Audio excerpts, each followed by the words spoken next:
On the first day back, many are now wondering if Councilman James Smuggie Mitchell is legally allowed to be in office. And our chief political correspondent, Emma Withrow, joins us live here in the studio to discuss the legality of Mitchell's business dealings and how it can impact his right to serve. So, Emma, what can you tell us about all this? So, Alicia, I was at the meeting last night where James Smuggie Mitchell was sworn in to serve Charlotteans.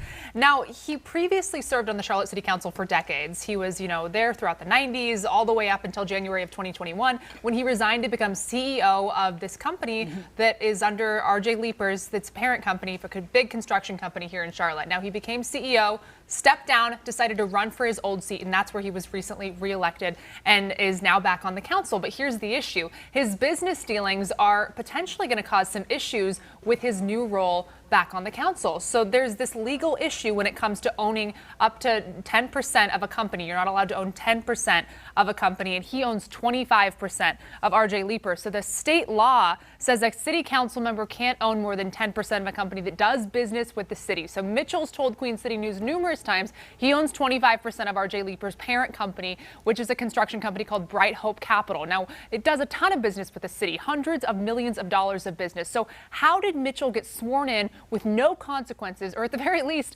sell his ownership? Well, that's a question many council members have asked the city attorney, Patrick Baker, but in an internal memo he sent out to the council, he said it's not up to him to take any action, and the city won't be liable if Mitchell gets criminally charged. So with all this, I guess my question now, is he breaking the law? And I also understand that the city attorney, it says that it's not up to him to take any sort of action. It would be up to the city attorney, right? So there's a lot of murky waters when it comes to this type of stuff, and that's what I did today. So today I reached out to a bunch of different entities. I reached out to the city attorney, I reached out to the district attorney's office, I reached out to the state Bureau of Investigations, I reached out to the State Ethics Commission, and also the Attorney General's office. And I basically said, who's in charge of holding this person accountable if it comes to be that they're breaking state law? Now, the district attorney's office is basically in charge of getting the ball rolling. I did hear back from the Attorney General's office, and they said they don't have the prosecutorial authority in most criminal matters unless the DA, our local DA, refers the case. So we'll have to see if the DA takes any action on this going forward. Okay, so have you heard back from R.J. Leeper at this point